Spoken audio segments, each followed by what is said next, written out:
آج ہم جس شخصیت کا ذکر کرنے جا رہے ہیں وہ تمام مومنوں کی ماں اور دنیا کی تمام خواتین کے لیے عملی نمونہ کی حیثیت رکھتی ہیں۔ ان کا کردار بیٹی، بیوی، ماں اور معاشرے کی کامیاب عورت کے طور پر دنیا کے سامنے ہے۔ میری مراد ام المومنین خدیجۃ الکبریٰ رضی اللہ عنہا ہیں۔ مستند اور مشہور تاریخی روایات کے مطابق ام المومنین حضرت خدیجۃ الکبریٰ کی ولادت رسول اللہ صلی اللہ علیہ وآلہ وسلم کی بعثت سے 55 سال پہلے مکہ معظمہ میں ہوئی۔ ام المومنین حضرت خدیجہ عرب کی شریف اور معزز خاندان قریش سے تعلق رکھتی ہیں۔ آپ کا سلسلہ نسب کچھ واسطوں کے بعد رسول اللہ صلی اللہ علیہ وآلہ وسلم کے نسب سے جا ملتا ہے۔ حضرت خدیجہ کا خاندان انتہائی شریف، مالدار، مہذب، سخی، مسکین نواز و غریب پرور تھا۔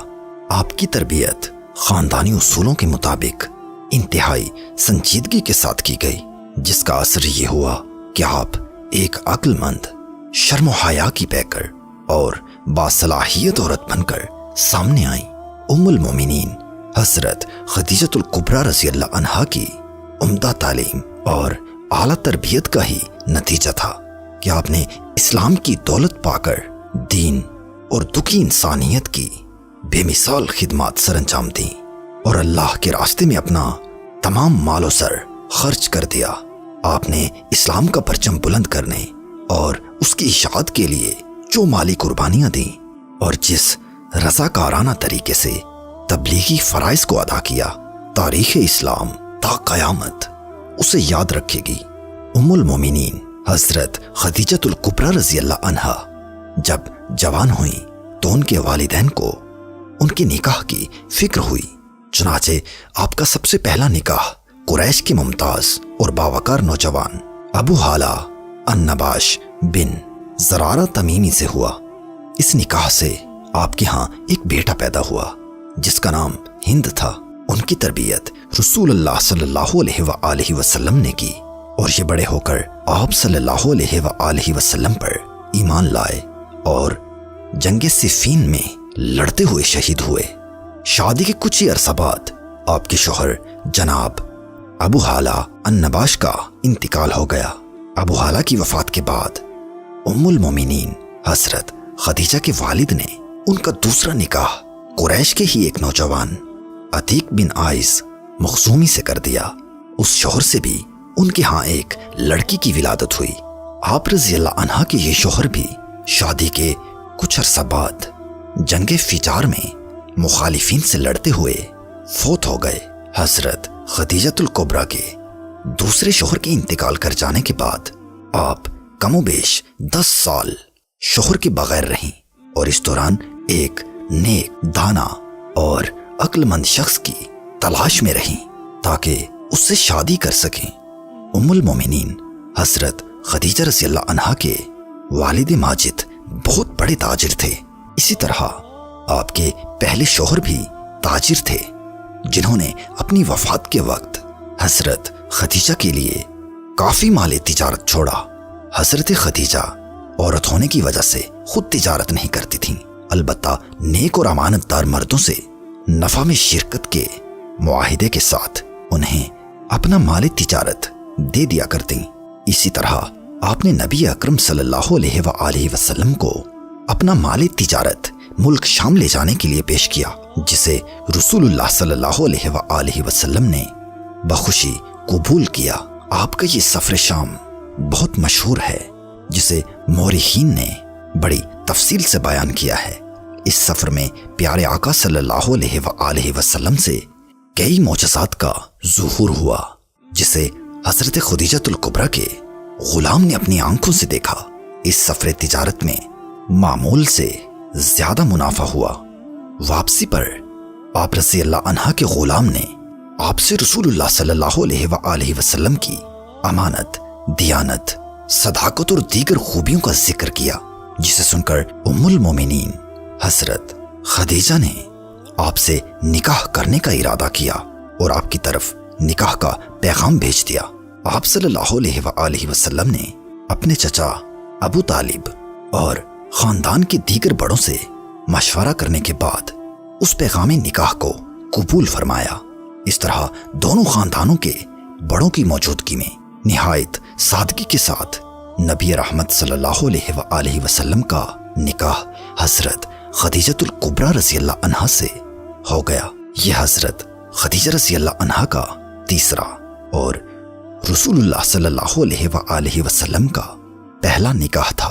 رسول اللہ اور ام المومنین حضرت خدیجہ کے نکاح سے ہمیں کئی طرح کے سبق ملتے ہیں۔ بیوہ عورت کا نکاح نہ کرنا اور اسے گھر میں بٹھائے رکھنا درست نہیں۔ زمانہ جہالت میں بھی لوگ ایسا نہیں کرتے تھے، مگر افسوس کہ آج کے مسلمان اس میں مبتلا ہیں، جس کی وجہ سے کئی طرح کی خرابیاں سامنے آ رہی ہیں۔ نوجوان اپنے پہلے نکاح میں بھی کسی بیوہ کو اختیار کر سکتے ہیں، اس میں کوئی عار نہیں، بلکہ یہ سنت رسول اللہ صلی اللہ علیہ وسلم ہے۔ ام المومنین حضرت خدیجہ الکبریٰ رضی اللہ عنہا مالدار اور امیر خاتون تھیں۔ انہوں نے زندگی کے 40 سال بڑی شان سے بسر کیے۔ غلاموں کی کمی نہ تھی، وہ خود راحت پسند اور آرام طلب تھیں۔ کھانا کنیزیں تیار کرتیں، بستر لونڈیاں بچھاتی تھیں، اور آپ مسند صدارت پر بیٹھی صرف حکم دیا کرتی تھیں۔ مگر جیسے ہی رسول اللہ صلی اللہ علیہ وسلم کے نکاح میں آئیں، وہ اپنی امیری و تونگری، اپنا جاہ و چشم اور اپنا کر و فر سب کچھ بھول گئیں اور اپنے عالی قدر خاوند کی خدمت گزاری اور فرما برداری میں مصروف ہو گئیں۔ وہ ہمیشہ اس انتظار میں رہتی کہ ان کا شوہر انہیں کوئی حکم دے اور وہ اسے پورا کریں۔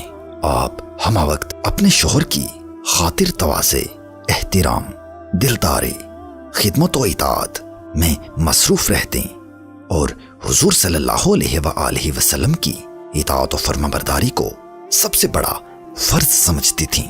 الغرض حضرت خدیجہ الکبریٰ رضی اللہ عنہ نے اپنے شوہر کی اس طرح خدمت کی جس طرح کرنے کا حق ہے، اور دیگر خواتین کو ایک بہترین بیوی بن کر دکھایا۔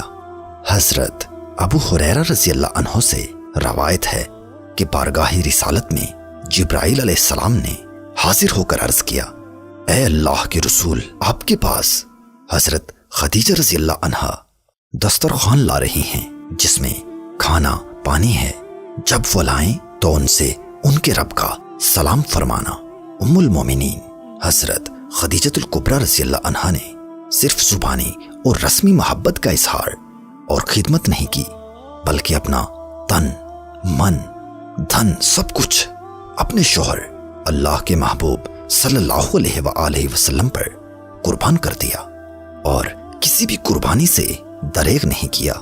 آپ نے اپنا تمام مال و زر حضور صلی اللہ علیہ وسلم کی خدمت میں پیش کر دیا اور فرمایا، آپ جہاں چاہیں اور جس طرح چاہیں اسے خرچ کر سکتے ہیں، میرے آقا یہ تمام دولت آپ کی ہے، اب آپ اس کے مالک ہیں، اسے بلا ہچکچاہٹ استعمال کر سکتے ہیں۔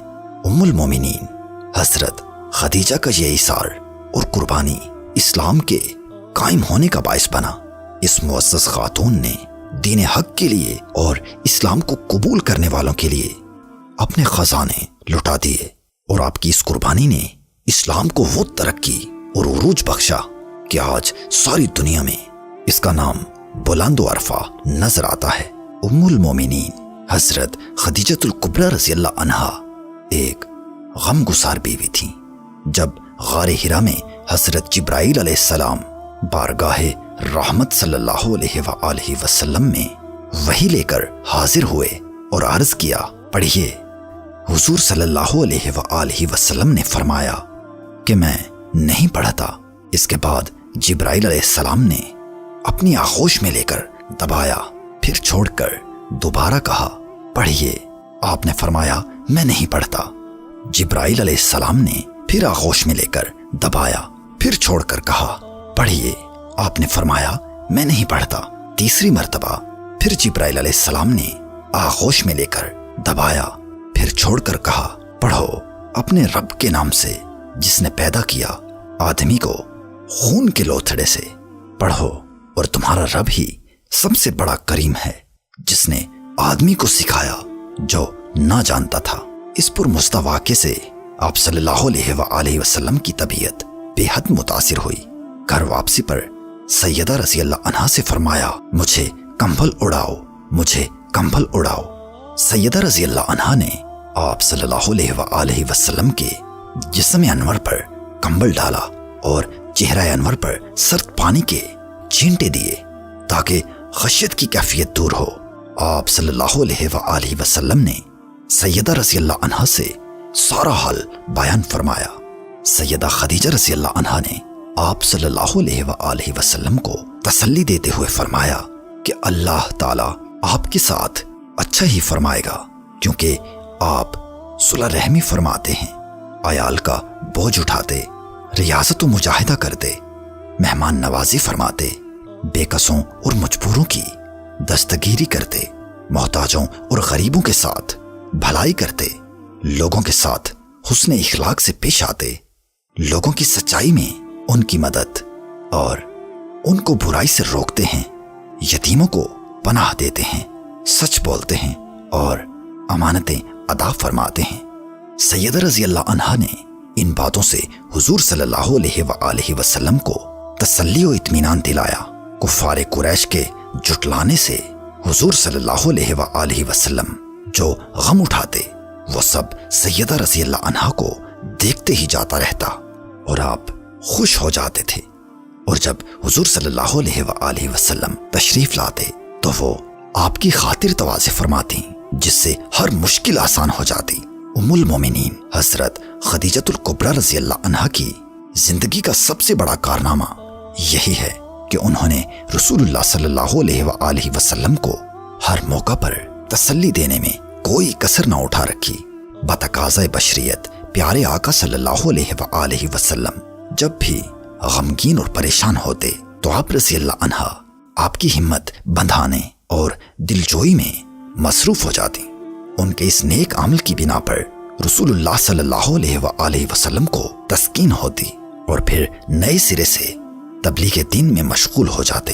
نبی مکرم نور مجسم صلی اللہ علیہ وآلہ وسلم نے جب اعلانیہ تبلیغ اسلام کا فریضہ ادا کرنا شروع کیا تو بہت سے کفار آپ کی مخالف ہو گئے۔ رسول اللہ لوگوں کی مخالفت کے عادی نہ تھے، اس لیے جب کفار و مشرکین آپ کی باتوں پر کان نہ دھرتے اور آپ کی شان میں گستاخی کرتے تو آپ غمزدہ و پریشانی کی حالت میں گھر لوٹتے تو ام المومنین حضرت خدیجہ رضی اللہ عنہا ہی آپ کی رفیقہ اور غمخوار ثابت ہوتی اور ان الفاظ میں آپ صلی اللہ علیہ وآلہ وسلم کی حوصلہ افزائی کرتی اور غم و پریشانی دور کرتی تھیں۔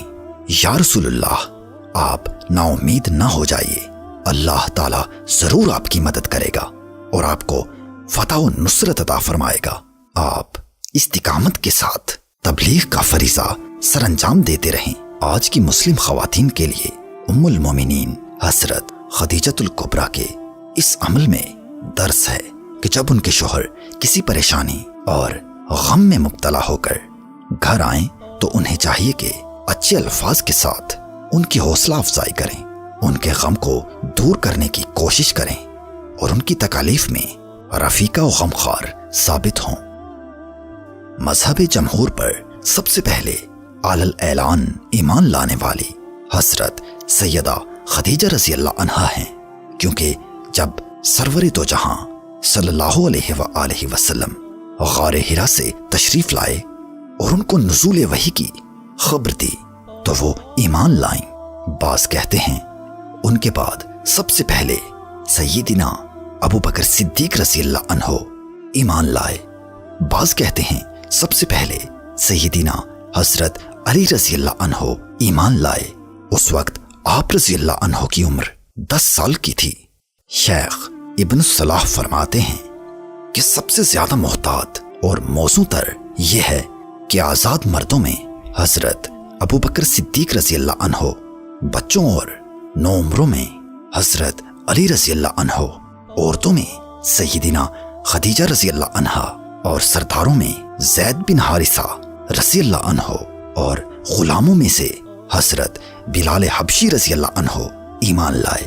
اسلام کی ابتدائی ادوار میں جب اعلانیہ دعوت اسلام کا حکم نازل نہیں ہوا تھا، پیارے آقا صلی اللہ علیہ وآلہ وسلم کے ساتھ ام المومنین حضرت خدیجۃ الکبریٰ رضی اللہ عنہا بھی خفیہ طریقے پر مکہ کی خواتین میں تبلیغ کیا کرتی تھیں اور انہیں اسلام کی دعوت دیتی تھیں۔ حضرت خدیجۃ الکبریٰ نے ابتدائی طور پر خاص خواتین میں تبلیغ کے فرائض ادا کیے اور پوشیدہ طور پر اپنی خاص رشتہ دار، عزیز اور محبوب خواتین کو اسلام کی دعوت دیتی تھیں۔ چنانچہ آپ کی کاوشیں برابر ہوئیں اور خفیہ طور پر کئی خوش نصیب خواتین نے اسلام کی دولت کو سمیٹا۔ اسلام کے ابتدائی ادوار میں جب کچھ خوش نصیب لوگوں نے اسلام قبول کیا تو کفار ان کے مخالف ہو گئے اور انہیں طرح طرح کی ایذا دیتے۔ بدبخت کفار کسی مسلمان کو کمرے میں بند رکھ کر بھوک و پیاس کی اذیت دیتے، کسی کے اعضائے بدن بے دردی سے کاٹ دیتے، کسی کو لوہے کی نہایت وزنی زرہیں پہناتے اور کسی کے پیٹ پر بھاری پتھر رکھ دیتے، کسی کو برہنہ کر کے تپتی ہوئی ریت پر لٹا دیتے، کسی کو تپتے ہوئے لوہے سے داغتے، کسی کو درخت پر باندھ کر تشدد کرتے اور کسی کے بازوں میں میخیں ٹھوک دیتے۔ الغرض کفار مسلمانوں پر طرح طرح کے مظالم ڈھاتے اور انہیں اسلام چھوڑنے پر مجبور کرتے۔ ان تمام واقعات کا حضرت خدیجہ رضی اللہ عنہا کو پتہ چلتا تو آپ لرز اٹھتی، آنکھوں سے آنسو جاری ہو جاتے اور ہاتھ اٹھا کر اللہ کی بارگاہ میں یوں دعا کرتی، الہی محمد صلی اللہ علیہ وآلہ وسلم کی دین کی مدد کر اور مسلمانوں کی امداد فرما اور ان کو اسلام قبول کرنے اور تکلیفیں سہنے کا بہت بڑا اجر عطا فرما۔ اس کے علاوہ آپ ہر عبادت کے بعد اپنی دعاؤں میں یوں کہتی، اے اللہ ہماری مدد فرما، اے اللہ ہم پر رحم فرما۔ رسول اکرم نور مجسم صلی اللہ علیہ وآلہ وسلم نے اپنی پہلی بیوی حضرت خدیجۃ الکبریٰ رضی اللہ عنہا کی کئی مواقع پر تعریف کی ہے۔ ایک موقع پر حضور صلی اللہ علیہ وآلہ وسلم نے حضرت عائشہ رضی اللہ عنہا سے فرمایا، اللہ کی قسم خدیجہ سے بہتر مجھے کوئی بیوی نہیں ملی، سب لوگوں نے میرے ساتھ کفر کیا، اس وقت وہ مجھ پر ایمان لائیں، اور جب سب لوگ مجھے جھٹلا رہے تھے اس وقت انہوں نے میری تصدیق کی، اور جس وقت کوئی شخص مجھے کوئی چیز دینے کے لیے تیار نہ تھا اس وقت خدیجہ نے مجھے اپنا سارا سامان دے دیا، اور انہی کے پیٹ سے اللہ تعالیٰ نے مجھے اولاد عطا فرمائی۔ ام المومنین حضرت خدیجۃ الکبریٰ رضی اللہ عنہا جب رسول اللہ صلی اللہ علیہ وآلہ وسلم کے نکاح میں آئیں تو اللہ تعالیٰ نے آپ کو دو بیٹوں حضرت قاسم اور حضرت عبداللہ جبکہ 4 بیٹیوں سیدہ زینب، سیدہ رقیہ، سیدہ ام کلثوم اور سیدہ فاطمہ سے نوازا۔ ام المومنین حضرت خدیجہ رضی اللہ عنہا تقریباً 25 سال حضور پرنور صلی اللہ علیہ وآلہ وسلم کی شریک حیات رہیں۔ آپ رضی اللہ عنہا کا وصال بعثت کے 10ویں سال ماہ رمضان میں ہوا اور آپ مقبرہ حاجون میں مدفون ہیں۔ حضور صلی اللہ علیہ وآلہ وسلم آپ کی قبر میں داخل ہوئے اور دعائے خیر فرمائی۔ نماز جنازہ اس وقت تک مشروع نہ ہوئی تھی۔ اس سانے پر آقا دو جہاں صلی اللہ علیہ وآلہ وسلم بہت زیادہ غمزدہ و پریشان ہوئے۔ ام المومنین عائشہ صدیقہ رضی اللہ عنہا فرماتی ہیں کہ حضور صلی اللہ علیہ وآلہ وسلم حضرت خدیجہ رضی اللہ عنہا کا اکثر ذکر فرماتے رہتے تھے۔ بعض اوقات حضور صلی اللہ علیہ وآلہ وسلم بکری ذبح فرماتے اور پھر اس کے گوشت کے ٹکڑے کر کے حضرت خدیجہ رضی اللہ عنہا کی سہیلیوں کے گھر بھیجتے، صرف اس لیے کہ یہ حضرت خدیجہ کی سہیلیاں تھیں۔